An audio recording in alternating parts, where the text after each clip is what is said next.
है पर खालसा पंथ आबाद कर दे, है पर खालसा पंथ आबाद कर दे। नानक अंगद अमर राम अर्जन हर गोबिंद, हर राय हर कृष्ण जी तेग गोबिंद हर गेंद। पहला दसवें बादशाह रचियो तीसरा पंथ, ताज तीसरे पंथ के श्री गुरु साहिब ग्रंथ। वो तनी तेग दे तेग बहादुर कर अवतार लिया, माँ गुजरी ने दर्शन करके सीना फाड़ लिया। वो कर देव बांधस की माँ कुल जलमा दी लहर दिया, नूरो नूर हो गया गलियां पटने शहर दिया। तनी तेग दे तेग बहादुर कर अवतार लिया, माँ गुजरी ने दर्शन करके सीना फाड़ लिया। वो कर दो बांधस की माँ कुल जलमा दी लहर दिया, नूरो नूर हो गया गलियां पटने शहर दिया। पटने दी धरती ते मींबेरा दे वसन पे, टेकरियां गुलजारा पौर सगंदी चखण पे। चार्ज हो जू वादा गल्ला मुकियां वैर दिया, नूरो नूर हो गया गलियां पटने शहर दिया। गली मोहल्ले वाले आके देन ਵਧਾਈਆਂ जी, खुशी मनावण आंढ गवांढਣ ਚਾਚੀਆਂ ਤਾਈਆਂ जी। ਉਹ ਖੁਸ਼ੀ ਮਨਾਉਂਦੇ ਲਾਗੀ ਜੋੜੀਆਂ ਭਰ ਕੇ ਖੈਰ ਦੀਆਂ, ਨੂਰੋ ਨੂਰ ਹੋ ਗਈਆਂ ਗਲੀਆਂ ਪਟਨੇ ਸ਼ਹਿਰ ਦੀਆਂ। ਭੀਖਮ ਵਰਗੇ ਵਲੀਆਂ ਨੇ ਆਵਾਜ਼ ਸੁਣਾਇਆ ਏ, ਹੇਮਕੁੰਡ ਦਾ ਵਾਸੀ ਚੱਲ ਪਟਨੇ ਵਿੱਚ ਆਇਆ ਏ। ਉਹ ਜੁਗ ਪਟਨੇ ਵੱਲ ਪਰੇ ਨਵਾਜ਼ਾਂ ਪਹਿਲੇ ਪੈਰ ਦੀਆਂ, ਨੂਰੋ ਨੂਰ ਹੋ ਗਈਆਂ ਗਲੀਆਂ ਪਟਨੇ ਸ਼ਹਿਰ ਦੀਆਂ। ਘਰ ਵਿੱਚ ਨਹੀਂ ਮੌਜੂਦ ਸ਼੍ਰੀ ਗੁਰੂ ਤੇਗ ਬਹਾਦਰ ਜੀ, ਖਬਰ ਮਿਲਣ ਤੇ ਖੁਸ਼ੀ ਮਨਾਉਂਦੇ ਹਿੰਦ ਦੀ ਚਾਤੁਰ ਜੀ। ਉਹ ਜਬਰ ਤੇ ਰੂਪ ਬਣਾ ਦੋ ਜੋ ਕਾਗਾ ਯਾਰ ਦੀਆਂ, ਨੂਰੋ ਨੂਰ ਹੋ ਗਈਆਂ ਗਲੀਆਂ ਪਟਨੇ ਸ਼ਹਿਰ ਦੀਆਂ। ਸੋਹਣਾ ਨਾਮ ਗੋਬਿੰਦ ਰੱਖਣਾ ਲਾਲ ਹਮਾਰੇ ਦਾ, ਛੇਤੀ ਪਾਵਾ ਦਰਸ਼ਨ ਆ ਨੈਣਾ ਦੇ ਤਾਰੇ ਦਾ। ਉਹ ਮਿੱਠੀ ਸੁਰ ਵਿੱਚ ਗਾਉਂਦੀਆਂ ਕੋਲਾ ਪਰ ਨਹੀਂ ਠਹਿਰਦੀਆਂ, ਨੂਰੋ ਨੂਰ ਹੋ ਗਈਆਂ ਗਲੀਆਂ ਪਟਨੇ ਸ਼ਹਿਰ ਦੀਆਂ। ਭਲਿਆਂ ਨੂੰ ਸਮਝਾ ਕੇ ਸੋਝੀ ਦਿਓ ਹਜ਼ਾਰਾਂ ਨੂੰ, ਰਾਣਾ ਤੇਗ ਨਾਮ ਗਾਉਣਗੇ ਲਿਖ ਕੇ ਵਾਰਾਂ ਨੂੰ। ਉਹ ਰੱਖੂ ਯਾਦ ਜਮਾਨਾ ਨਗਮਾ ਲਿਖੀਆਂ ਸ਼ਹਿਰ ਦੀਆਂ, ਨੂਰੋ ਨੂਰ ਹੋ ਗਈਆਂ ਗਲੀਆਂ ਪਟਨੇ ਸ਼ਹਿਰ ਦੀਆਂ। ਜੁਗੋ ਜੁਗ ਅਟਲ ਚਵਰ ਛਤਰ ਤਖਤ ਦੇ ਮਾਲਕ ਸਾਹਿਬ ਸਤਿਗੁਰੂ ਸ਼੍ਰੀ ਗੁਰੂ ਗ੍ਰੰਥ ਸਾਹਿਬ ਮਹਾਰਾਜ ਜੀ ਦੀ ਪਾਵਨ ਔਰ ਪਵਿੱਤਰ ਦਰ ਹਜ਼ੂਰੀ ਦੇ ਅੰਦਰ ਸੁਭਾਏਮਾਨ ਇਲਾਕਾ ਨਿਵਾਸੀ ਗੁਰੂ ਕੀ ਸਾਜੀ ਔਰ ਨਵਾਜੀ ਖਾਲਸਾ ਸਾਧ ਸੰਗਤ ਜੀਓ, ਤਹੀਂ ਪ੍ਰਕਾਸ਼ ਹਮਾਰਾ ਭਇਓ, ਪਟਨਾ ਸ਼ਹਿਰ ਵਿਖੇ ਪਵ ਲਿਓ। ਗੁਰੂ ਨਾਨਕ ਦੇਵ ਸੱਚੇ ਪਾਤਸ਼ਾਹ ਮਹਾਰਾਜ ਸਾਹਿਬ ਜੀ ਦੀ 10ਵੀਂ ਜੋਤ, ਧੰਨ ਸ਼੍ਰੀ ਗੁਰੂ ਗੋਬਿੰਦ ਸਿੰਘ ਸਾਹਿਬ ਮਹਾਰਾਜ ਸੱਚੇ ਪਾਤਸ਼ਾਹ ਜੀ ਦੇ ਪ੍ਰਕਾਸ਼ ਅਵਤਾਰ ਦਿਹਾੜੇ ਨੂੰ ਸਮਰਪਿਤ ਹੋ ਕਰਕੇ ਨਗਰ ਸੋਢੇਵਾਲਾ ਦੀਆਂ ਸਾਰੀਆਂ ਹੀ ਸੰਗਤਾਂ ਹਰ ਸਾਲ ਦੀ ਤਰ੍ਹਾਂ ਮੇਰੀ ਪੀਰੀ ਦੇ ਮਾਲਕ ਬੰਦੀ ਛੋੜਦਾਤਾ ਸ਼੍ਰੀ ਗੁਰੂ ਹਰਗੋਬਿੰਦ ਸਾਹਿਬ ਮਹਾਰਾਜ, ਤਿੰਨਾਂ ਦੇ ਅਨੰਨ ਪਿਆਰੇ ਗੁਰਸਿੱਖ, ਮਹਾਨ ਬਖਸ਼ਿਸ਼ਾਂ ਦੇ ਪਾਤਰ, ਬ੍ਰਹਮ ਗਿਆਨੀ ਧੰਨ ਧੰਨ ਬਾਬਾ ਬਿਧੀ ਚੰਦ ਸਾਹਿਬ ਜੀ, ਮਹਾਂਪੁਰਖਾਂ ਦੇ ਸਮੁੱਚੇ ਦਲ ਵਹੀਰ ਨੂੰ ਬਾਬਾ ਬਿਧੀ ਚੰਦ ਸਾਹਿਬ ਜੀ ਦੀ ਅੰਸ਼ ਬੰਸ ਦੇ 12ਵੇਂ ਜਨਸ਼ੀਲ ਮਹਾਂਪੁਰਖ, ਸਿੱਖ ਪੰਥ ਦੀ ਸਤਿਕਾਰਯੋਗ ਹਸਤੀ, ਸਿੰਘ ਸਾਹਿਬ ਜਥੇਦਾਰ ਸ਼੍ਰੀ ਮਾਨ ਸੰਤ ਬਾਬਾ ਅਵਤਾਰ ਸਿੰਘ ਸਾਹਿਬ ਜੀ, ਮਹਾਂਪੁਰਖਾਂ ਦੇ ਸਮੇਤ ਸਮੁੱਚੇ ਦਲ ਵਹੀਰ ਨੂੰ ਯਾਦ ਕਰਕੇ ਸਾਲਾਨਾ ਜੋੜ ਮੇਲੇ ਦੀ ਹਾਜ਼ਰੀ ਆਪ ਸੰਗਤਾਂ ਲਵਾ ਰਹੇ ਹੋ। ਆਓ ਕੁਝ ਕਹਿਣ ਤੋਂ ਪਹਿਲਾਂ ਸਾਰੀ ਹੀ ਸੰਗਤ ਗੁਰੂ ਗ੍ਰੰਥ ਸਾਹਿਬ ਮਹਾਰਾਜ ਸੱਚੇ ਪਾਤਸ਼ਾਹ ਜੀ ਦੇ ਚਰਨਾਂ ਦੇ ਵਿੱਚ ਸੀਸ ਝੁਕਾਈਏ, ਆਪਣੀ ਅਤੇ ਦਾਸਰਿਆਂ ਦੀ ਹਾਜ਼ਰੀ ਲਵਾਓ, ਪ੍ਰੇਮ ਵਿੱਚ ਆਓ, ਦੋਨੋਂ ਹੱਥ ਜੋੜੋ, ਗੱਜ ਕੇ ਆਖੋ ਜੀ ਵਾਹਿਗੁਰੂ ਜੀ ਕਾ ਖਾਲਸਾ, ਵਾਹਿਗੁਰੂ ਜੀ ਕੀ ਫਤਿਹ। ਸਨਮਾਨਯੋਗ ਸਾਧ ਸੰਗਤ ਜੀ, ਸਤਿਕਾਰਯੋਗ ਮਹਾਂਪੁਰਖ ਜਥੇਦਾਰ ਸ੍ਰੀ ਮਾਨ ਸੰਤ ਬਾਬਾ ਅਵਤਾਰ ਸਿੰਘ ਸਾਹਿਬ ਜੀ, ਰਾਤਰੀ ਦੇ ਦੀਵਾਨਾਂ ਦੇ ਅੰਦਰ ਆਪ ਸੰਗਤਾਂ ਦੇ, ਆਪ ਨਗਰ ਨਿਵਾਸੀ ਸੰਗਤਾਂ ਦੇ ਪ੍ਰੇਮ ਨੂੰ ਜਾਣਦੇ ਹੋਏ ਰਾਤਰੀ ਦੇ ਦੀਵਾਨਾਂ ਦੇ ਅੰਦਰ ਹਾਜ਼ਰੀਆਂ ਭਰ ਕਰਕੇ ਗਏ ਸਨ। ਸੋ ਅੱਜ ਮਹਾਂਪੁਰਖਾਂ ਨੂੰ ਬਹੁਤ ਜ਼ਿਆਦਾ ਪ੍ਰੋਗਰਾਮ ਹੋਣ ਕਰਕੇ ਸ਼ਾਮ ਤੱਕ ਮਹਾਂਪੁਰਖ ਆਪ ਸੰਗਤਾਂ ਦੇ ਦਰਸ਼ਨ ਜ਼ਰੂਰ ਕਰਨਗੇ। ਮਹਾਂਪੁਰਖਾਂ ਦੇ ਹੀ ਰੂਪ ਬਾਬਾ ਜੀ ਦੇ, ਮਹਾਂਪੁਰਖਾਂ ਦੇ ਛੋਟੇ ਸੁਪੁੱਤਰ ਸਤਿਕਾਰਯੋਗ ਬਾਬਾ ਜੀ ਬਾਬਾ ਚਰਨਜੀਤ ਸਿੰਘ ਸਾਹਿਬ ਜੀ, ਜਿਨ੍ਹਾਂ ਦੀ ਡਿਊਟੀ ਮਹਾਂਪੁਰਖਾਂ ਨੇ ਦਲ ਪੰਥ ਦੇ ਅੰਦਰ ਲਾਈ ਹੈ। ਬਾਬਾ ਜੀ ਆਪ ਸੰਗਤਾਂ ਨੂੰ ਦਰਸ਼ਨ ਦੇ ਰਹੇ ਹਨ। ਆਪ ਸੰਗਤਾਂ ਦਲ ਪੰਥ ਦੇ ਅੰਦਰ ਗੁਰੂ ਕੇ ਖਾਲਸੇ ਪੰਥ ਦੀ ਸੇਵਾ ਕਰ ਰਹੇ ਹੋ, ਵਡਭਾਗੇ ਹੋ। ਸੰਗਤ ਜੀ, ਕਲਗੀਧਰ ਪਾਤਸ਼ਾਹ ਮਹਾਰਾਜ ਸਾਹਿਬ ਜੀ ਦਾ ਪ੍ਰਕਾਸ਼ ਪੁਰਬ, ਜਿੱਥੇ ਕਿ ਦੇਸ਼ ਵਿਦੇਸ਼ ਦੇ ਵਿੱਚ ਗੁਰੂ ਨਾਨਕ ਨਾਮ ਲੇਵਾ ਸੰਗਤਾਂ ਨੇ ਮਨਾਉਣਾ ਕੀਤਾ ਹੈ, ਉੱਥੇ ਆਪ ਜੀ ਦੇ ਨਗਰ ਦੇ ਅੰਦਰ ਵੀ ਗੁਰੂ ਸਾਹਿਬ ਜੀ ਦਾ ਪ੍ਰਕਾਸ਼ ਪੁਰਬ ਬੜੀ ਚੜ੍ਹਦੀ ਕਲਾ ਦੇ ਨਾਲ ਮਨਾਇਆ ਜਾ ਰਿਹਾ ਹੈ। ਕਿਉਂਕਿ ਅਵਤਾਰੀ ਪੁਰਸ਼ ਜਿਸ ਵੇਲੇ ਧਰਤੀ ਦੇ ਉੱਪਰ ਆਉਂਦੇ ਨੇ, ਉਹਨਾਂ ਦੇ ਆਉਣ ਦਾ ਕੋਈ ਕਾਰਨ ਹੁੰਦਾ ਹੈ। ਕਿਉਂਕਿ ਸੰਗਤ ਜੀ, ਜਿਸ ਵੇਲੇ ਧਰਤੀ ਦੇ ਉੱਪਰ ਜ਼ੁਲਮ ਵੱਧ ਜਾਵੇ, ਬਹੁਤ ਪਾਪੀ ਲੋਕ ਵੱਧ ਜਾਣ, ਕਿਸੇ ਕੋਈ ਦਇਆ ਵਾਲਾ ਜੀਵ ਨਾ ਰਹਿ ਜਾਵੇ, ਜਿਸ ਵੇਲੇ ਬਹੁਤ ਪਾਪ ਹੋਣ ਲੱਗ ਪੈਣ ਧਰਤੀ ਤੇ, ਫਿਰ ਧਰਤੀ ਪੁਕਾਰ ਕਰਦੀ ਹੈ ਪਰਮੇਸ਼ਰ ਦੇ ਕਿ ਲੋਕਾਈ ਦਾ ਭਲਾ ਕਰਨ ਦੇ ਵਾਸਤੇ ਕੋਈ ਅਵਤਾਰੀ ਪੁਰਸ਼ ਭੇਜਣਾ ਕਰੋ। ਕਿਉਂਕਿ ਭਾਈ ਗੁਰਦਾਸ ਜੀ ਆਪਣੀਆਂ ਵਾਰਾਂ ਦੇ ਅੰਦਰ ਲਿਖਦੇ ਨੇ ਕਿ ਧਰਤੀ ਦੇ ਉੱਪਰ ਬੜੇ ਬੜੇ ਵੱਡੇ ਮਹਿਲ ਮਨਾਰੇ ਨੇ, ਬੜੇ ਵੱਡੇ ਵੱਡੇ ਪਹਾੜ ਨੇ, ਬਹੁਤ ਬਹੁਤ ਵੱਡੇ ਸਮੁੰਦਰ ਨੇ, ਨਦੀਆਂ ਹਨ, ਬੜੇ ਬੜੇ ਵੱਡੇ ਰੁੱਖ ਨੇ। ਤੇ ਧਰਤੀ ਨੂੰ ਪੁੱਛਿਆ ਕਿ ਧਰਤੀ ਨੂੰ ਇਹਨਾਂ ਪਹਾੜਾਂ ਦਾ ਕੀ, ਇਹਨਾਂ ਸਮੁੰਦਰਾਂ ਦਾ ਕੀ, ਇਹਨਾਂ ਦਰਿਆਵਾਂ ਦਾ ਕੀ, ਇਹਨਾਂ ਦਰਖਤਾਂ ਦਾ ਭਾਰ ਹੈ? ਤਾਂ ਧਰਤੀ ਦਾ ਕੀ ਜਵਾਬ? ਧਰਤੀ ਕਹਿੰਦੀ ਨਾ ਤਿਸ ਭਾਰੇ ਪਰਬਤਾਂ ਆਕਾਸ਼ ਖਹੰਦੇ। ਜਿਹੜੇ ਕਾਸ਼ ਨੂੰ ਬੱਦਲਾਂ ਦੇ ਨਾਲ ਖਹਿ ਜਾਂਦੇ ਨੇ, ਏਡੇ ਏਡੇ ਵੱਡੇ ਪਹਾੜ, ਕਹਿੰਦੀ ਨਾ ਤਿਸ ਭਾਰੇ ਪਰਬਤਾਂ ਆਕਾਸ਼ ਖਹੰਦੇ, ਨਾ ਮੈਨੂੰ ਉਹਨਾਂ ਦਾ ਭਾਰ ਹੈ। ਫਿਰ ਕਹਿੰਦੀ ਏਡੇ ਏਡੇ ਵੱਡੇ ਸਮੁੰਦਰ ਨੇ ਧਰਤੀ ਦੇ ਉੱਪਰ, ਨਾ ਮੈਨੂੰ ਉਹਨਾਂ ਦਾ ਭਾਰ। ਭਾਰ ਫਿਰ ਕਿਸ ਗੱਲ ਦਾ ਹੈ? ਕਹਿੰਦੇ ਭਾਰੇ ਭੋਏ ਅਕਿਰਤ ਕਾਣਾ ਮੰਦੀ ਹੂੰ ਮੰਦੇ। ਜਿਹੜੇ ਲੋਕ ਅਕਿਰਤ ਕਾਣ ਲੋਕ ਨੇ, ਕਿਸੇ ਤੇ ਦਇਆ ਨਹੀਂ ਕਰਦੇ, ਪਾਪੀ ਲੋਕ ਨੇ, ਜ਼ੁਲਮੀ ਲੋਕ ਹਨ, ਜਿਹੜਾ ਲੁਕਾਈ ਦਾ ਭਲਾ ਨਹੀਂ ਸੋਚਦੇ, ਉਹਨਾਂ ਮਨੁੱਖਾਂ ਦਾ ਧਰਤੀ ਕਹਿੰਦੀ ਮੈਨੂੰ ਬਹੁਤ ਜ਼ਿਆਦਾ ਭਾਰ ਲੱਗਦਾ ਹੈ। ਇਸ ਕਰਕੇ ਅਕਿਰਤ ਕਾਣ ਜਦੋਂ ਲੋਕ ਵੱਧ ਗਏ, ਧਰਤੀ ਨੇ ਪੁਕਾਰ ਕੀਤੀ। ਕਿਉਂਕਿ ਸੰਗਤ ਜੀ, ਜਿਹੜਾ ਬਾਦਸ਼ਾਹ ਸੀ ਹਿੰਦੁਸਤਾਨ ਦਾ, ਬਾਦਸ਼ਾਹ ਔਰੰਗਜ਼ੇਬ, ਇਹਨੇ ਇੰਨਾ ਜ਼ਿਆਦਾ ਕਹਿਰ ਚਲਾ ਦਿੱਤਾ ਕਿ ਇਸਲਾਮ ਧਰਮ ਨੂੰ ਫੈਲਾਉਣ ਦੇ ਵਾਸਤੇ, ਇਸਲਾਮ ਦਾ ਬੋਲਬਾਲਾ ਕਰਨ ਦੇ ਵਾਸਤੇ ਇਹਨੇ ਥਾਵਾਂ ਥਾਵਾਂ ਤੇ ਜਾ ਕਰਕੇ ਹਿੰਦੂਆਂ ਨੂੰ ਮਾਰਨਾ ਸ਼ੁਰੂ ਕਰ ਦਿੱਤਾ। ਬਹੁਤ ਅਤਿਆਚਾਰ ਹੋਏ। ਹਿੰਦੂਆਂ ਦੀਆਂ ਬਹੂ ਬੇਟੀਆਂ ਨੂੰ ਚੁੱਕ ਕਰਕੇ ਜ਼ਬਰਦਸਤੀ ਆਪਣੇ ਪਾਸ ਲੈ ਜਾਂਦਾ ਸੀ। ਬਹੁਤ ਜ਼ਿਆਦਾ ਇਹਨੇ ਮੰਦਿਰ ਢਾਉਣੇ ਸ਼ੁਰੂ ਕਰ ਦਿੱਤੇ, ਮੰਦਿਰ ਢਾਉਣੇ ਸ਼ੁਰੂ ਕਰ ਦਿੱਤੇ। ਜਦੋਂ ਇੰਨਾ ਜ਼ਿਆਦਾ ਜ਼ੁਲਮ ਹੋਇਆ ਤੇ ਸੰਗਤ ਜੀ, ਉਸ ਵੇਲੇ ਫਿਰ ਕਲਗੀਧਰ ਪਾਤਸ਼ਾਹ ਮਹਾਰਾਜ ਸਾਹਿਬ ਜੀ ਨੇ ਪਟਨਾ ਸਾਹਿਬ ਵਿਖੇ ਅਵਤਾਰ ਧਾਰਨ ਕੀਤਾ। ਉਸ ਵੇਲੇ ਧੰਨ ਸਤਿਗੁਰੂ ਗੁਰੂ ਤੇਗ ਬਹਾਦਰ ਸਾਹਿਬ ਮਹਾਰਾਜ ਸੱਚੇ ਪਾਤਸ਼ਾਹ ਜੀ ਅਸਾਮ ਬੰਗਾਲ ਦੀ ਧਰਤੀ ਦੇ ਉੱਪਰ ਸਿੱਖੀ ਦਾ ਪ੍ਰਚਾਰ ਕਰਨ ਦੇ ਵਾਸਤੇ ਗਏ ਨੇ। ਮਹਾਰਾਜ ਸਾਹਿਬ ਜੀ ਦਾ ਅਵਤਾਰ ਹੁੰਦਾ ਹੈ ਪਟਨਾ ਸ਼ਹਿਰ ਵਿਖੇ।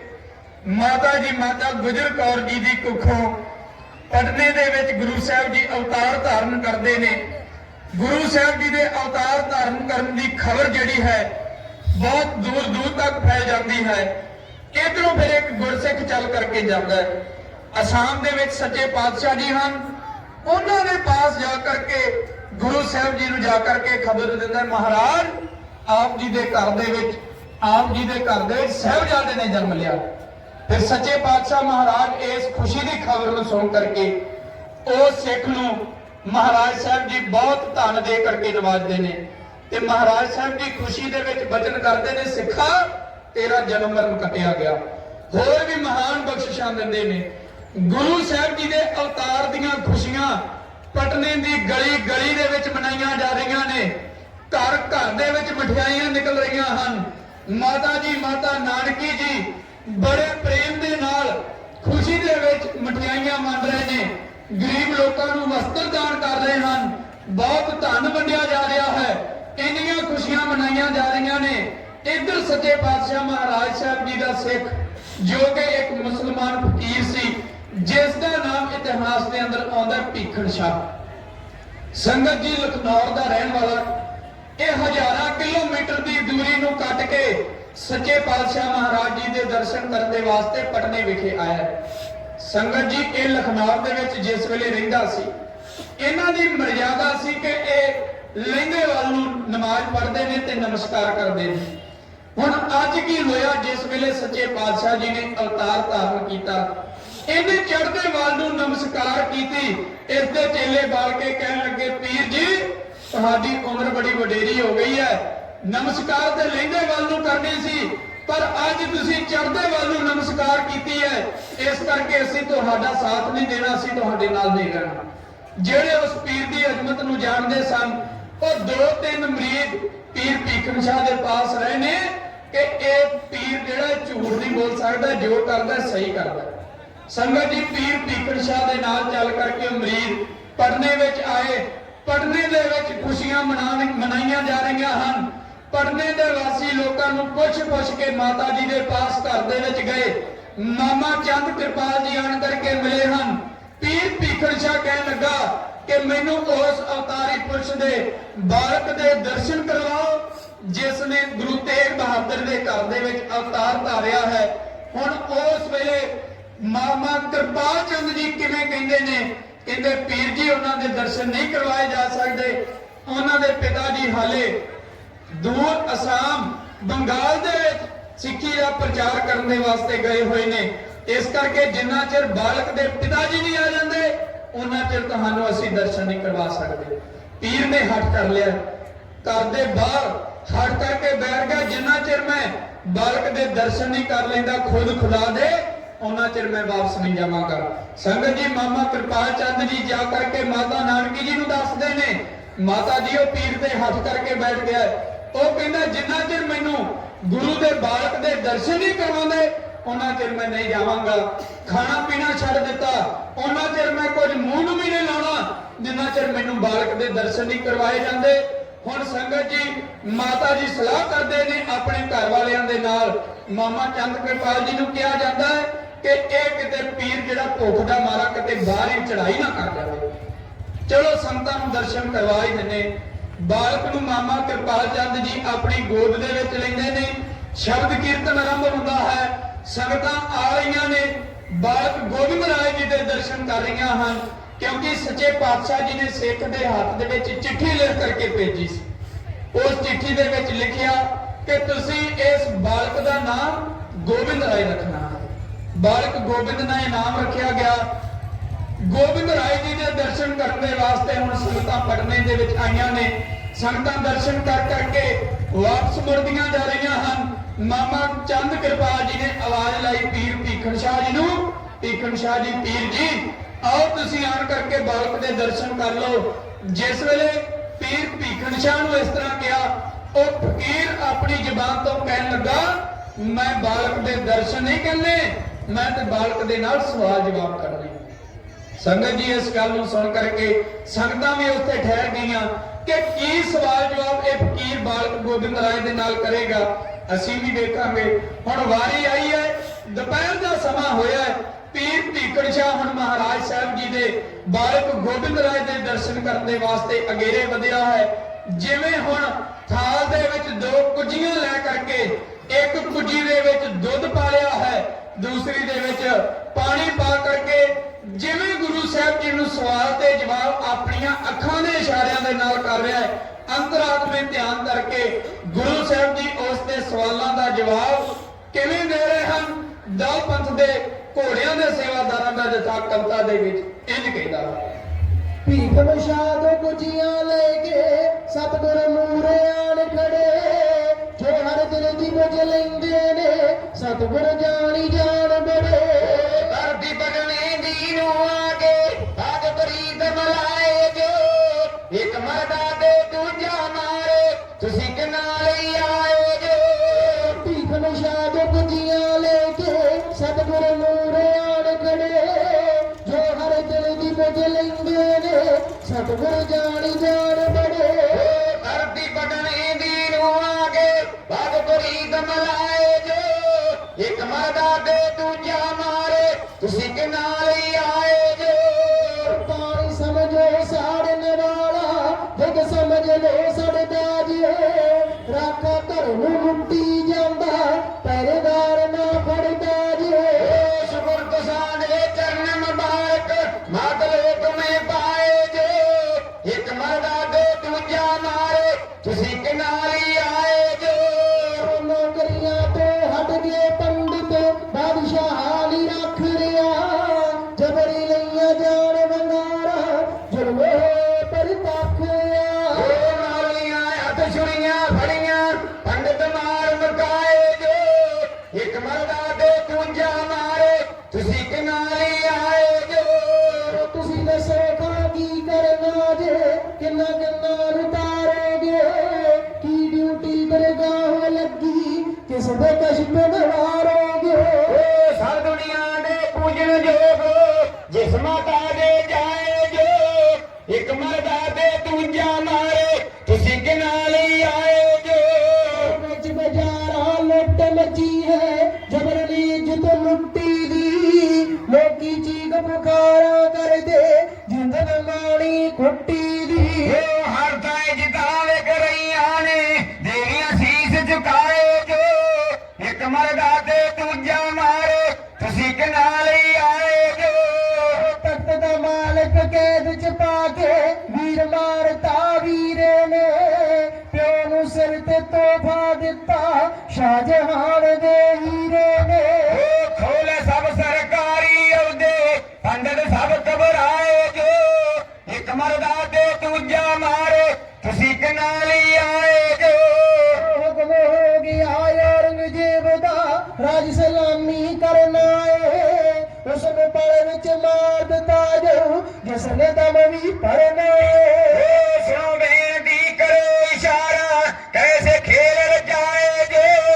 ਇੱਕ ਮਰਦਾ ਤੇ ਦੂਜਾ ਮਾਰੇ ਤੁਸੀਂ ਕਿਨਾਰੇ ਆਏ ਜੋ ਸੰਗਤ ਜੀ ਇਤਿਹਾਸ ਦੇ ਸਤਿਕਾਰ ਦੇ ਵਿੱਚ ਗਿਆਨੀ ਸੁਰਿੰਦਰ ਸਿੰਘ ਜੀ ਪਾਰਸ ਕਵੀਸ਼ਰ ਜਥਾ ਬੜੀ ਚੜ੍ਹਦੀ ਕਲਾ ਵਾਲਾ ਜਥਾ ਹੈ ਆਪ ਸੰਗਤਾਂ ਦੇ ਇਲਾਕੇ ਦਾ ਮੰਨਿਆ ਪ੍ਰਮੰਨਿਆ ਜਥਾ ਹੈ ਜਿਨ੍ਹਾਂ ਦੇ ਵੱਲੋਂ 50 ਲੱਖ ਦਾ ਬੜੀ ਅਰਦਾਸ ਜਥੇ ਦੀ ਚੜ੍ਹਦੀ ਕਲਾ ਦੇ ਵਾਸਤੇ ਗੁਰੂ ਸਾਹਿਬ ਜੀ ਦੇ ਚਰਨਾਂ ਦੇ ਵਿੱਚ ਜਥੇ ਦੀ ਚੜ੍ਹਦੀ ਕਲਾ ਦੇ ਵਾਸਤੇ ਅਰਦਾਸ ਬੇਨਤੀ ਕਰਦੇ ਹਾਂ ਦਲ ਪੰਥ ਦੇ ਸੇਵਾਦਾਰ ਵੀਰ ਬੈਂਕਾ ਜੀ ਉਹਨਾਂ ਦੇ ਵੱਲੋਂ ਬੇਨਤ ਸਤਿਕਾਰ ਪਹੁੰਚਿਆ ਹੈ ਹੋਰ ਵੀ ਬਹੁਤ ਸੰਗਤਾਂ ਦੇ ਵੱਲੋਂ ਬੇਨਤ ਮਾਣ ਪਹੁੰਚਿਆ ਹੈ ਗੁਰੂ ਸਾਹਿਬ ਚੜ੍ਹਦੀ ਕਲਾ ਬਖਸ਼ਿਸ਼ ਕਰਨ ਸੰਗਤ ਜੀ ਪੀਰ ਭੀਖਮ ਸ਼ਾਹ ਲਖਨੌਰ ਤੋਂ ਹਜ਼ਾਰਾਂ ਕਿਲੋਮੀਟਰ ਦੀ ਦੂਰੀ ਤੈਅ ਕਰਕੇ ਆਇਆ ਜਿਸ ਵੇਲੇ ਮਹਾਰਾਜ ਸਾਹਿਬ ਜੀ ਦੇ ਸਨਮੁਖ ਹੋ ਕਰਕੇ ਬਾਲਕ ਗੋਬਿੰਦ ਰਾਏ ਜੀ ਦੇ ਦਰਸ਼ਨ ਕਰਨ ਲੱਗਾ ਤੇ ਆਪਣੇ ਹੱਥ ਦੇ ਵਿੱਚ ਦੋ ਕੁੱਜੀਆਂ ਲੈ ਲਈਆਂ ਤੇ ਮਨ ਦੇ ਵਿੱਚ ਕੁਝ ਸਵਾਲ ਰੱਖ ਲਏ ਕਹਿੰਦਾ ਜੀ ਇੱਥੇ ਤੇ ਇੱਕ ਦੂਜੇ ਨੂੰ ਮਾਰਨ ਦੇ ਵਾਸਤੇ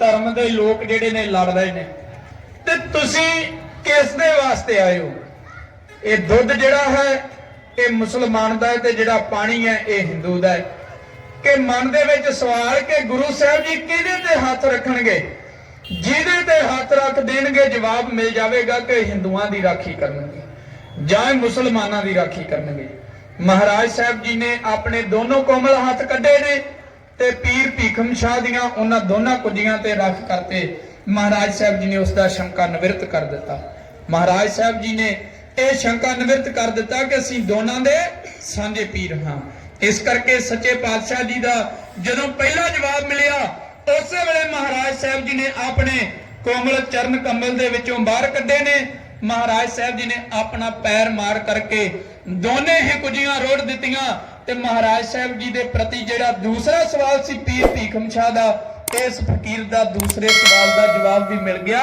ਕਿ ਅਸੀਂ ਦੋਨਾਂ ਧਰਮਾਂ ਦੇ ਵਿੱਚੋਂ ਹੁਣ ਤੀਸਰਾ ਧਰਮ ਜਿਹੜਾ ਹੈ ਸਾਜਣਾ ਕਰਾਂਗੇ। ਸੱਚੇ ਪਾਤਸ਼ਾਹ ਮਹਾਰਾਜ ਸਾਹਿਬ ਜੀ ਨੇ ਕਿਵੇਂ ਇਹ ਪੀਰ ਭੀਖਮ ਸ਼ਾਹ ਮਹਾਰਾਜ ਸਾਹਿਬ ਜੀ ਦੇ ਪ੍ਰਤੀ ਮਨ ਦੇ ਵਿੱਚ ਸਵਾਲ ਲੈ ਕਰਕੇ ਅਗੇਰੇ ਹੋਇਆ। ਗੁਰੂ ਸਾਹਿਬ ਜੀ ਨੇ ਇਸ ਦੇ ਸਵਾਲਾਂ ਦਾ ਜਵਾਬ ਬਾਲਕ ਉਮਰਾਂ ਦੇ ਵਿੱਚ ਕਿਵੇਂ ਦਿੱਤਾ ਹੈ। ਸੱਚੇ ਪਾਤਸ਼ਾਹ ਮਹਾਰਾਜ ਸਾਹਿਬ ਜੀ ਕਿਵੇਂ ਉਸ ਨੂੰ ਸੱਚ ਦਾ ਉਪਦੇਸ਼ ਦੇ ਰਹੇ ਨੇ। ਉੱਥੇ ਖੜੀਆਂ ਸੰਗਤਾਂ ਕਿਵੇਂ ਗੁਰੂ ਸਾਹਿਬ ਜੀ ਦੇ ਦਰਸ਼ਨ ਕਰ ਰਹੀਆਂ ਨੇ ਤੇ ਇਹਨਾਂ ਦੇ ਸਵਾਲਾਂ ਦੇ ਜਵਾਬ ਦੇ ਉਸ ਕਰਤੱਵ ਨੂੰ ਵੇਖ ਰਹੀਆਂ ਹਨ। ਉਸ ਵੇਲੇ ਦਾ ਹਾਲ ਦਲ ਪੰਥ ਦਾ ਹਜ਼ੂਰੀ ਕਵੀਸ਼ਰ ਜਥਾ ਇੰਜ ਕਹਿੰਦਾ ਹੈ।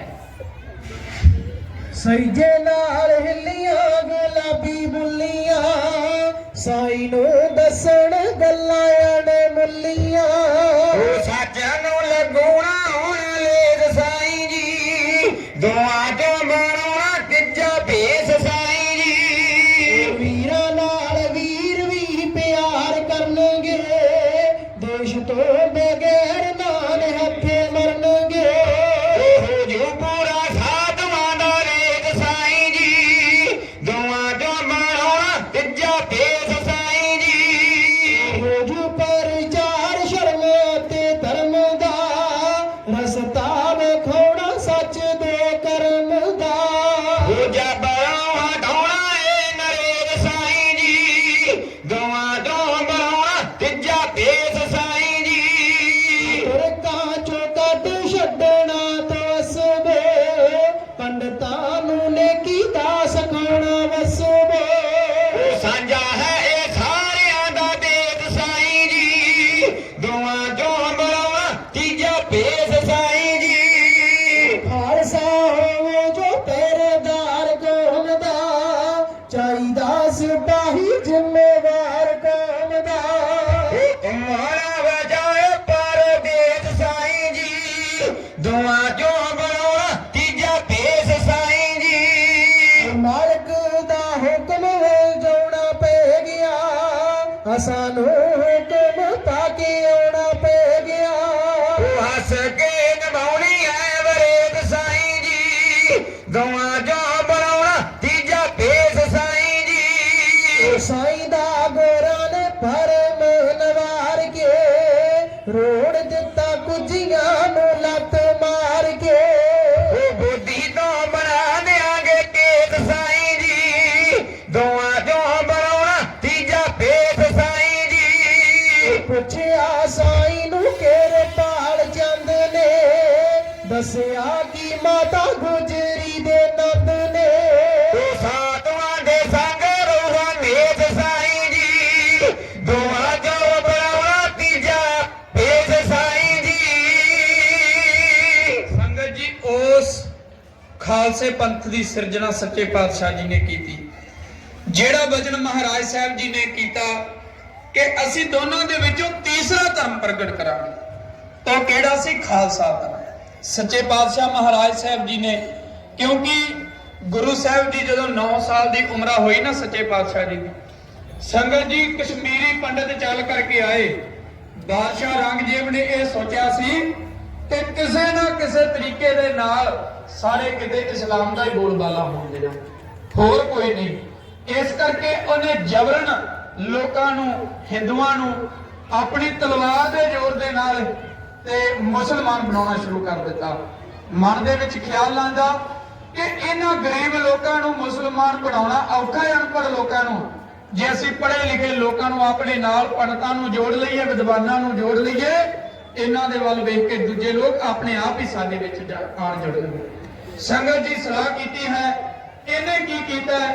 ਕਸ਼ਮੀਰ ਦੇ ਵਿੱਚ ਆਪਣੇ ਨਵਾਬ ਨੂੰ ਹੁਕਮ ਕਰ ਦਿੱਤਾ ਕਿ ਕਸ਼ਮੀਰ ਦੇ ਵਿੱਚ ਜਿੰਨੇ ਵੀ ਪੰਡਤ ਰਹਿੰਦੇ ਨੇ ਉਹਨਾਂ ਨੂੰ ਤੁਸੀਂ ਧੱਕੇ ਦੇ ਨਾਲ, ਭਾਵੇਂ ਕੋਈ ਮੰਨੇ ਭਾਵੇਂ ਕਿਸੇ ਨੂੰ ਲਾਲਚ ਦਿਓ, ਕਿਸੇ ਨਾ ਕਿਸੇ ਤਰੀਕੇ ਦੇ ਨਾਲ ਇਹਨਾਂ ਨੂੰ ਧਰਮ ਦੇ ਵਿੱਚ ਲਿਆਉਣਾ ਹੈ, ਇਸਲਾਮ ਦੇ ਵਿੱਚ। ਸੰਗਤ ਜੀ ਉੱਥੋਂ ਦੇ ਫਿਰ ਪੰਡਤਾਂ ਨੇ ਫਰਿਆਦ ਕੀਤੀ ਕਿ ਸਾਨੂੰ 6 ਮਹੀਨੇ ਦਾ ਸਮਾਂ ਦਿੱਤਾ ਜਾਵੇ, 6 ਮਹੀਨਿਆਂ ਬਾਅਦ ਅਸੀਂ ਤੁਹਾਨੂੰ ਆਪਣਾ ਜਵਾਬ ਦੇ ਦੇਵਾਂਗੇ। ਸੰਗਤ ਜੀ ਉਸੇ ਤਰ੍ਹਾਂ ਹੋਇਆ। 6 ਮਹੀਨੇ ਦਾ ਸਮਾਂ ਮੰਗ ਕੇ ਥਾਵਾਂ ਥਾਵਾਂ ਤੇ ਜਾ ਕਰਕੇ ਮੱਥੇ ਟੇਕੇ, ਬੜੇ ਤਰਲੇ ਪਾਏ, ਪਰ ਕਿਸੇ ਨੇ ਉਹਨਾਂ ਦੀ ਫਰਿਆਦ ਨਹੀਂ ਸੁਣੀ। ਅੰਤ ਇਹਨਾਂ ਦੇ ਮਨ ਦੇ ਵਿੱਚ ਖਿਆਲ ਆਇਆ ਕਿ ਜੇ ਸਾਡੀ ਕੋਈ ਇੱਜ਼ਤ ਅੱਜ ਬਚਾ ਸਕਦਾ ਹੈ ਉਹ ਗੁਰੂ ਨਾਨਕ ਦੇਵ ਮਹਾਰਾਜ ਦਾ ਕੰਮ ਹੈ। ਗੁਰੂ ਤੇਗ ਬਹਾਦਰ ਸਾਹਿਬ ਮਹਾਰਾਜ ਸੱਚੇ ਪਾਤਸ਼ਾਹ ਜੀ ਅਨੰਦਪੁਰ ਸਾਹਿਬ ਵਿਖੇ ਹਨ। ਇੱਥੇ ਕਸ਼ਮੀਰੀ ਪੰਡਤ ਚੱਲ ਕਰਕੇ ਆਏ, ਇਹਨਾਂ ਨੇ ਆਣ ਕਰਕੇ ਗੁਰੂ ਸਾਹਿਬ ਜੀ ਦੇ ਚਰਨਾਂ ਦੇ ਵਿੱਚ ਮੱਥਾ ਟੇਕਿਆ।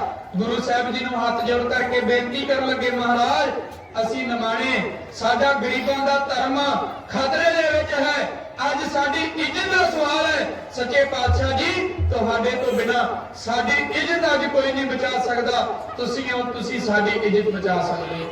ਸੱਚੇ ਪਾਤਸ਼ਾਹ ਮਹਾਰਾਜ ਇਹਨੇ ਨੂੰ ਗੋਬਿੰਦ ਰਾਏ ਜੀ ਆਉਂਦੇ ਨੇ, ਉਹ ਦੇਖਦੇ ਨੇ ਇੰਨੇ ਪੰਡਤ ਲੋਕ ਮਹਾਰਾਜ ਸਾਹਿਬ ਜੀ ਦੇ ਪਾਸ ਕਿਸ ਕਾਰਨ ਆਏ ਨੇ। ਮਹਾਰਾਜ ਸਾਹਿਬ ਜੀ ਨੂੰ ਪਿਤਾ ਗੁਰੂ ਤੇਗ ਬਹਾਦਰ ਸਾਹਿਬ ਮਹਾਰਾਜ ਨੂੰ ਪੁੱਛਦੇ ਨੇ, ਪਿਤਾ ਗੁਰੂ ਜੀ ਇਹ ਲੋਕ ਕਿਸ ਵਾਸਤੇ ਆਏ ਨੇ, ਇਹਨੇ ਲੋਕਾਂ ਦਾ ਇਕੱਠ ਕਿਸ ਵਾਸਤੇ ਹੈ, ਇਹ ਤੁਹਾਡੇ ਤੋਂ ਕੀ ਚਾਹੁੰਦੇ ਨੇ। ਮਹਾਰਾਜ ਸਾਹਿਬ ਜੀ ਨੇ ਕਿਹਾ ਕਿ ਇਹਨਾਂ ਦਾ ਧਰਮ ਅੱਜ ਖਤਰੇ ਦੇ ਵਿੱਚ ਹੈ।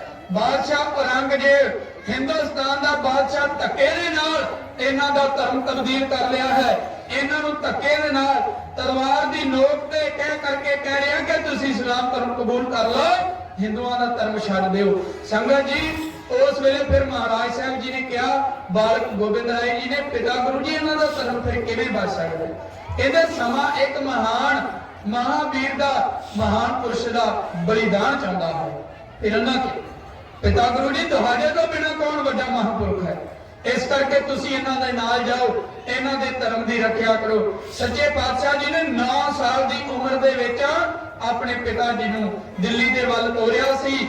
ਗੁਰੂ ਤੇਗ ਬਹਾਦਰ ਸਾਹਿਬ ਮਹਾਰਾਜ ਜੀ ਦੀ ਸ਼ਹਾਦਤ ਹੋਈ। ਜਿਸ ਵੇਲੇ ਗੁਰੂ ਸਾਹਿਬ ਜੀ ਦਾ ਸੀਸ ਧੜ ਦੇ ਨਾਲੋਂ ਅਲੱਗ ਕਰ ਦਿੱਤਾ ਗਿਆ, ਉਸ ਵੇਲੇ ਫਿਰ ਮਹਾਰਾਜ ਸਾਹਿਬ ਜੀ ਦਾ ਸੀਸ ਭਾਈ ਜੈਤਾ ਜੀ ਗੁਰੂ ਸਾਹਿਬ ਜੀ ਗੁਰੂ ਗੋਬਿੰਦ ਸਿੰਘ ਮਹਾਰਾਜ ਜੀ ਦੇ ਪਾਸ ਲੈਂਦੇ ਨੇ ਤੇ ਸੱਚੇ ਪਾਤਸ਼ਾਹ ਜੀ ਭਾਈ ਜੈਤੇ ਨੂੰ ਸਵਾਲ ਕਰਦੇ, ਜੈਤਿਆ ਜਿਸ ਵੇਲੇ ਗੁਰੂ ਸਾਹਿਬ ਜੀ ਦਾ, ਪਿਤਾ ਗੁਰੂ ਜੀ ਦਾ ਸੀਸ ਧੜ ਦੇ ਨਾਲੋਂ ਅਲੱਗ ਕੀਤਾ ਗਿਆ, ਕਿ ਉਸ ਵੇਲੇ ਉੱਥੇ ਸਿੱਖ ਕੋਈ ਨਹੀਂ ਸੀ। ਮਹਾਰਾਜ ਸਨ, ਪਰ ਸਿੱਖਾਂ ਦੀ ਕਿਹੜੀ ਕੋਈ ਵੱਖਰੀ ਪਛਾਣ ਸੀ ਜੋ ਮੈਂ ਆਪ ਜੀ ਨੂੰ ਦੱਸ ਦਿੰਦਾ ਕਿ ਇੰਨੇ ਸਿੱਖ ਸਨ। ਮਹਾਰਾਜ ਬੜੇ ਲੋਕ ਸੀ, ਪਰ ਸਿੱਖਾਂ ਦੀ ਕੋਈ ਵੱਖਰੀ ਪਛਾਣ ਹੀ ਨਹੀਂ। ਫਿਰ ਮਹਾਰਾਜ ਸਾਹਿਬ ਜੀ ਨੇ ਉਸ ਵੇਲੇ ਬਚਨ ਕੀਤਾ, ਮੈਂ ਐਸੇ ਪੰਥ ਦੀ ਹੁਣ ਸਿਰਜਣਾ ਕਰਾਂਗਾ ਜੋ ਮੇਰਾ ਖਾਲਸਾ ਤਿਆਰ ਬਰ ਤਿਆਰ ਲੱਖਾਂ ਹਜ਼ਾਰਾਂ ਦੀ ਗਿਣਤੀ ਦੇ ਵਿੱਚ ਕੱਲਾ ਹੀ ਵੱਖਰਾ ਦਿਖਾਈ ਦੇਵੇਗਾ। ਫਿਰ ਸੱਚੇ ਪਾਤਸ਼ਾਹ ਮਹਾਰਾਜ ਸਾਹਿਬ ਜੀ ਨੇ ਵਿਸਾਖੀ ਤੇ 1699 ਨੂੰ ਸੱਚੇ ਪਾਤਸ਼ਾਹ ਜੀ ਨੇ ਬਹੁਤ ਭਾਰੀ ਗਿਣਤੀ ਦਾ ਇਕੱਠ ਕੀਤਾ ਸੰਗਤਾਂ ਦਾ। ਫਿਰ ਸੱਚੇ ਪਾਤਸ਼ਾਹ ਜੀ ਨੇ ਉਸ ਵੇਲੇ ਖੰਡੇ ਬਾਟੇ ਦਾ ਅੰਮ੍ਰਿਤ ਤਿਆਰ ਕੀਤਾ। ਪਹਿਲਾਂ 5 ਪਿਆਰਿਆਂ ਸਿੰਘਾਂ ਨੂੰ ਮਹਾਰਾਜ ਸਾਹਿਬ ਜੀ ਨੇ ਅੰਮ੍ਰਿਤ ਛਕਾਇਆ ਤੇ ਸਾਡੇ ਵੀ ਸਾਰਿਆਂ ਦੇ ਮਨ ਦੇ ਸ਼ੰਕੇ ਕੱਢ ਦਿੱਤੇ ਕਿ ਸਿੱਖ ਦੇ ਵਾਸਤੇ ਅੰਮ੍ਰਿਤ ਛਕਣਾ ਜ਼ਰੂਰੀ ਹੈ, ਕਿਉਂਕਿ ਉਹਨਾਂ 5 ਪਿਆਰਿਆਂ ਤੋਂ ਬਾਅਦ ਗੁਰੂ ਸਾਹਿਬ ਜੀ ਨੇ ਆਪ ਅੰਮ੍ਰਿਤ ਛਕਿਆ। ਕਿਉਂਕਿ ਅੱਜ ਅਸੀਂ ਅੰਮ੍ਰਿਤ ਨਹੀਂ ਛਕ ਰਹੇ, ਕਹਿ ਰਹੇ ਹਾਂ ਕਿ ਨਹੀਂ ਆਉਂਦੇ ਸਾਲ ਛਕ ਲਵਾਂਗੇ, ਥੋੜਾ ਸਮਾਂ ਠਹਿਰ ਜਾਈਏ, ਥੋੜਾ ਕਰਕੇ ਦਿਨ ਅਵਧ ਘਟਦਾ ਹੈ, ਬੂਟੇ ਕੱਟ ਜਿਉ ਪਾਣੀ। ਇਸ ਕਰਕੇ ਛਿਣ ਕਰਕੇ ਸਮਾਂ ਜਿਹੜਾ ਲੰਘਦਾ ਜਾ ਰਿਹਾ ਹੈ। ਗੁਰੂ ਸਾਹਿਬ ਜੀ ਕਹਿੰਦੇ ਨੇ ਜਿੰਨਾ ਚਿਰ ਕੋਈ ਅੰਮ੍ਰਿਤ ਨਹੀਂ ਛਕਦਾ, ਪਹਿਲੀ ਦਾਤ ਅੰਮ੍ਰਿਤ ਦੀ ਹੈ, ਉਹ ਸਾਡਾ ਸਿੱਖ ਨਹੀਂ ਅਖਵਾ ਸਕਦਾ। ਇਸ ਕਰਕੇ ਜਿਹੜੇ ਗੁਰੂ ਸਾਹਿਬ ਜੀ ਦੇ ਸਿੱਖ ਨੇ ਉਹ ਪਹਿਲਾਂ ਖੰਡੇ ਬਾਟੇ ਦਾ ਅੰਮ੍ਰਿਤ ਛਕਦੇ ਨੇ। ਕਈ ਕਹਿ ਦਿੰਦੇ ਨੇ ਕਿ ਅਸੀਂ ਅੰਮ੍ਰਿਤ ਛਕਿਆਂ ਦੇ ਨਾਲੋਂ ਕਈ ਗੁਣਾ ਚੰਗੇ, ਮਨ ਸਾਫ਼ ਹੋਣਾ ਚਾਹੀਦਾ ਹੈ। ਗੁਰੂ ਗੋਬਿੰਦ ਸਿੰਘ ਮਹਾਰਾਜ ਦੇ ਨਾਲੋਂ ਫਿਰ ਅਸੀਂ ਚੰਗੇ ਹੋਏ। ਗੁਰੂ ਸਾਹਿਬ ਜੀ ਦੀ ਮੱਤ ਦੇ ਨਾਲੋਂ ਵੀ ਸਾਡੀ ਮੱਤ ਉੱਚੀ ਹੋਈ ਕਿ ਮਹਾਰਾਜ ਸਾਹਿਬ ਜੀ ਨੇ ਤੇ ਆਪ ਅੰਮ੍ਰਿਤ ਛਕਿਆ ਸੀ, ਅਸੀਂ ਕਹਿ ਰਹੇ ਕਿ ਅੰਮ੍ਰਿਤ ਛਕਿਆਂ ਨਾਲੋਂ ਕਈ ਗੁਣਾ ਚੰਗੇ। ਇਸ ਕਰਕੇ ਅੰਮ੍ਰਿਤ ਛਕਣਾ ਸਿੱਖ ਦੇ ਵਾਸਤੇ ਬੜਾ ਜ਼ਰੂਰੀ ਹੈ। ਜਿਨ੍ਹਾਂ ਨੇ ਹਾਲੇ ਤੱਕ ਅੰਮ੍ਰਿਤ ਨਹੀਂ ਛਕਿਆ, ਬੇਨਤੀ ਕਰਦੇ ਹਾਂ ਕਿ ਦਲ ਪੰਥ ਜਿੱਥੇ ਵੀ ਵਿਚਰਦਾ ਹੈ, ਖੰਡੇ ਬਾਟੇ ਦਾ ਅੰਮ੍ਰਿਤ ਪਾਨ ਕਰਵਾਇਆ ਜਾਂਦਾ ਹੈ। ਆਪਣੇ ਮਨ ਬਣਾਓ, ਅੰਮ੍ਰਿਤ ਛਕੋ, ਗੁਰੂ ਵਾਲੇ ਬਣੋ। ਸੱਚੇ ਪਾਤਸ਼ਾਹ ਮਹਾਰਾਜ ਕਲਗੀਧਰ ਮਹਾਰਾਜ ਸਾਹਿਬ ਜੀ ਦੇ ਪ੍ਰਕਾਸ਼ ਪੁਰਬ ਦੀਆਂ ਆਪ ਸੰਗਤਾਂ ਨੂੰ ਸੰਪਰਦਾਇ ਦਲ ਬਾਬਾ ਬਿਧੀ ਚੰਦ ਸਾਹਿਬ ਜੀ ਦੇ ਵੱਲੋਂ ਬਹੁਤ ਬਹੁਤ ਵਧਾਈਆਂ। ਸੰਪਰਦਾਇ ਦੇ ਮੁਖੀ ਸਿੰਘ ਸਾਹਿਬ ਜਥੇਦਾਰ ਸ਼੍ਰੀ ਮਾਨ ਸੰਤ ਬਾਬਾ ਅਵਤਾਰ ਸਿੰਘ ਸਾਹਿਬ ਜੀ, ਮਹਾਂਪੁਰਖਾਂ ਦੇ ਨਾਲ ਬਾਬਾ ਜੀ ਦੇ ਪਿਤਾ ਪੁਰਖੀ ਤੋਂ ਲੈ ਕਰਕੇ ਆਪ ਸੰਗਤਾਂ ਦਾ ਇਸ ਨਗਰ ਦਾ ਬਾਬਾ ਬਿਧੀ ਚੰਦ ਸਾਹਿਬ ਜੀ ਦੇ ਦਰ ਘਰ ਦੇ ਨਾਲ ਪ੍ਰੇਮ ਪਿਆਰ ਹੈ। ਸੋ ਸੰਗਤਾਂ ਦੇ ਪ੍ਰਤੀ ਬੇਨਤੀ ਕਰਦੇ ਹਾਂ ਕਿ ਸੰਗਤ ਜੀ ਬਾਬਾ ਬਿਧੀ ਚੰਦ ਸਾਹਿਬ ਜੀ ਦੀ ਅੰਸ਼ ਬੰਸ ਦੇ 11ਵੇਂ ਜਾਨਸ਼ੀਨ ਮਹਾਂਪੁਰਖ, ਸਿੱਖ ਪੰਥ ਦੀ ਸਤਿਕਾਰਯੋਗ ਹਸਤੀ, ਦਇਆ ਦੇ ਸਾਗਰ, ਮਹਾਨ ਮਹਾਂਪੁਰਖ ਬ੍ਰਹਮ ਗਿਆਨੀ ਸੱਚਖੰਡ ਵਾਸੀ ਸ਼੍ਰੀ ਮਾਨ ਸਿੰਘ ਬਾਬਾ ਦਇਆ ਸਿੰਘ ਸਾਹਿਬ ਮਹਾਂਪੁਰਖਾਂ ਦੀ ਸਾਲਾਨਾ ਵਰਸੀ ਸਮਾਗਮ 19 ਜਨਵਰੀ ਨੂੰ ਹੈੱਡਕੁਆਰਟਰ ਨਗਰ ਸੁਰ ਸਿੰਘ ਵਿਖੇ ਮਹਾਂਪੁਰਖਾਂ ਸੰਗਤਾਂ ਦੇ ਸਹਿਯੋਗ ਦੇ ਨਾਲ ਬੜੀ ਚੜ੍ਹਦੀ ਕਲਾ ਦੇ ਨਾਲ ਮਨਾ ਰਹੇ ਨੇ। ਸੰਗਤਾਂ ਨੂੰ ਮਹਾਂਪੁਰਖਾਂ ਦੇ ਵੱਲੋਂ ਇਹ ਪ੍ਰੇਮ ਪੱਤਰ ਹੈ, ਬੇਨਤੀ ਹੈ ਕਿ ਆਪ ਸੰਗਤਾਂ ਨੇ ਸਮੇਂ ਤੋਂ ਸਮਾਂ ਕੱਢ ਕਰਕੇ ਰਾਤ ਵੀ ਮਹਾਂਪੁਰਖ ਹਾਜ਼ਰੀ ਭਰ ਕਰਕੇ ਗਏ। ਮਹਾਂਪੁਰਖਾਂ ਨੇ ਆਪ ਸੰਗਤਾਂ ਨੂੰ ਇਹੀ ਬੇਨਤੀ ਕੀਤੀ ਸੀ ਕਿ ਮਹਾਂਪੁਰਖਾਂ ਦੇ ਬਰਸੀ ਸਮਾਗਮ ਤੇ ਆਪ ਸੰਗਤਾਂ ਨੇ ਜ਼ਰੂਰ ਹਾਜ਼ਰੀ ਕਰਨੀ ਹੈ। ਇਸ ਕਰਕੇ ਆਪ ਸੰਗਤਾਂ ਨੂੰ ਬੇਨਤੀ ਹੈ ਕਿ ਆਪ ਜੀ ਨੂੰ ਮਹਾਂਪੁਰਖਾਂ ਨੇ ਗੁਰੂ ਘਰ ਦੇ ਨਾਲ ਜੋੜਿਆ। ਮਹਾਂਪੁਰਖਾਂ ਨੇ ਲੰਬੇਰਾ ਸਮਾਂ ਸਿੱਖੀ ਦਾ ਪ੍ਰਚਾਰ ਕੀਤਾ, ਖਾਲਸੇ ਦੀ ਸੇਵਾ ਕੀਤੀ, ਖਾਲਸੇ ਪੰਥ ਦੀ ਸੇਵਾ ਦੇ ਵਿੱਚ ਆਪਣੀ ਸਾਰੀ ਹੀ ਜ਼ਿੰਦਗੀ ਮਹਾਂਪੁਰਖਾਂ ਨੇ ਲਾਈ। ਸੋ ਐਸੇ ਮਹਾਂਪੁਰਖਾਂ ਦੀ ਬਰਸੀ ਤੇ ਆਪ ਸੰਗਤਾਂ ਨੇ ਜ਼ਰੂਰ ਹਾਜ਼ਰੀ ਭਰਨੀ ਹੈ। 19 ਜਨਵਰੀ ਨੂੰ ਨਗਰ ਸੁਰ ਸਿੰਘ ਵਿਖੇ ਆਪ ਸੰਗਤਾਂ ਨੇ ਮਹਾਂਪੁਰਖਾਂ ਦੇ ਦਰਸ਼ਨ ਕਰਕੇ ਬਰਸੀ ਤੇ ਹਾਜ਼ਰੀ ਭਰ ਕਰਕੇ, ਕਿਉਂਕਿ ਬਰਸੀ ਦੇ ਉੱਪਰ ਬਹੁਤ ਉੱਚ ਕੋਟੀ ਦੇ ਵਿਦਵਾਨ ਸਿੰਘ ਸਾਹਿਬ ਤਖਤ ਸਾਹਿਬਾਨਾਂ ਦੇ ਹੋਰ ਵੀ ਕਾਰ ਸੇਵਾ ਵਾਲੇ ਮਹਾਂਪੁਰਖ ਬੇਅੰਤ ਮਹਾਂਪੁਰਖ ਦਰਸ਼ਨ ਦਿਦਾਰੇ ਬਖਸ਼ਦੇ ਨੇ। ਇਹੋ ਜਿਹਾ ਸੁਭਾਗਾ ਸਮਾਂ ਜਿਹੜਾ ਸੰਗਤ ਜੀ ਕਿਤੇ ਕਿਤੇ ਪ੍ਰਾਪਤ ਹੁੰਦਾ ਹੈ, ਕਿਉਂਕਿ ਪਿੰਡ ਦੇ ਵਿੱਚ ਸੰਤ ਜਨਮ ਨਹੀਂ ਲੈ ਲੈਂਦੇ, ਪਿੰਡ ਵਿੱਚ ਸਾਧੂ ਪੈਦਾ ਨਹੀਂ ਹੁੰਦੇ। ਕੋਈ ਵਿਰਲੇ ਨਗਰ ਹੁੰਦੇ ਨੇ ਜਿੱਥੇ ਸਾਧੂ ਪੈਦਾ ਹੁੰਦੇ ਨੇ, ਤੇ ਜਿੱਥੇ ਸਾਧੂ ਸੰਤ ਜਨ ਇਕੱਤਰ ਹੋ ਕਰਕੇ ਚਰਨ ਪਾ ਦੇਣ, ਉਹ ਥਾਂ ਵੀ ਜਿਹੜੀਆਂ ਨੇ ਉਹ ਪੂਜਣਯੋਗ ਹੋ ਜਾਂਦੀਆਂ ਹਨ। ਜਿੱਥੇ ਅਸੀਂ ਸੰਤਾਂ ਦੇ ਵੱਖਰੇ ਸਥਾਨਾਂ ਤੇ ਜਾ ਕਰਕੇ ਦਰਸ਼ਨ ਨਹੀਂ ਕਰ ਸਕਦੇ, ਉੱਥੇ ਵੱਖਰੀਆਂ ਸੰਪਰਦਾਵਾਂ ਦੇ ਮਹਾਂਪੁਰਖ ਇਕਜੁੱਟ ਹੋ ਕਰਕੇ ਬਰਸੀ ਸਮਾਗਮ ਤੇ ਹਾਜ਼ਰੀਆਂ ਕਰਨਗੇ। ਤੇ ਜਿਹੜੇ ਸਾਧੂਆਂ ਦੇ ਦਰਸ਼ਨ ਕਰ ਲੈਂਦੇ ਹਨ, ਜਿੱਥੇ ਸਾਧੂ ਬੈਠ ਜਾਣ, ਜਿੱਥੇ ਬੈਠਣ ਸਾਧ ਜਾਣਾ ਸੋ ਥਾਨ ਸੁਹੰਦਾ, ਉਹ ਸੇਵਨ ਸਮਰੱਥ ਆਪਣਾ ਬਿਰਸੇ ਸਮੰਦਾ। ਉਥੋਂ ਦੇ ਸਾਰੇ ਬੰਦੇ ਕਰਮ, ਉਥੋਂ ਦੇ ਦੁੱਖ ਤਕਲੀਫਾਂ ਜਿਹੜੀਆਂ ਨੇ ਉਹ ਕੱਟੀਆਂ ਜਾਂਦੀਆਂ ਨੇ ਸਾਧੂਆਂ ਦੇ ਦਰਸ਼ਨ ਕੀਤਿਆਂ। ਸੋ ਮਹਾਨ ਮਹਾਂਪੁਰਖਾਂ ਨੇ ਹਾਜ਼ਰੀਆਂ ਭਰਨੀਆਂ ਨੇ। ਉੱਥੇ ਆਪ ਸੰਗਤਾਂ ਨੇ ਹਾਜ਼ਰੀਆਂ ਭਰ ਕੇ ਸੰਤਾਂ ਮਹਾਂਪੁਰਖਾਂ ਦੇ ਗੁਰੂ ਗ੍ਰੰਥ ਸਾਹਿਬ ਮਹਾਰਾਜ ਜੀ ਦੇ ਦਰਸ਼ਨ ਪ੍ਰਸੰਨ ਕਰਕੇ ਆਪਣੇ ਜੀਵਨ ਨੂੰ ਸਫਲਿਆ ਬਣਾਉਣਾ ਨੇ। ਹੋਈਆਂ ਭੁੱਲਾਂ ਚੁੱਕਾਂ ਦੀ ਖਿਮਾ। ਸੋ ਇੱਥੇ ਹੀ ਹੁਣ ਸਮਾਪਤੀ ਹੈ। ਹੁਣ ਆਪ ਜੀ ਦੇ ਨਾਲ ਅਗਲਾ ਸਮਾਂ ਜਿਹੜਾ ਹੈ ਭਾਈ ਸਤਨਾਮ ਸਿੰਘ ਜੀ, ਉਹਨਾਂ ਦਾ ਵੀ ਢਾਡੀ ਜਥਾ ਪਹੁੰਚਿਆ ਹੋਇਆ ਹੈ। ਗਿਆਨੀ ਸੁਰਿੰਦਰ ਸਿੰਘ ਜੀ ਪਾਸ ਇੰਟਰਨੈਸ਼ਨਲ ਪੰਥਕ ਵਿਸ਼ਰੀ ਜਥਾ ਆਪ ਸੰਗਤਾਂ ਦੇ ਨਾਲ ਅੱਧੇ ਘੰਟੇ ਦੀ ਹਾਜ਼ਰੀ ਕਰਨਗੇ।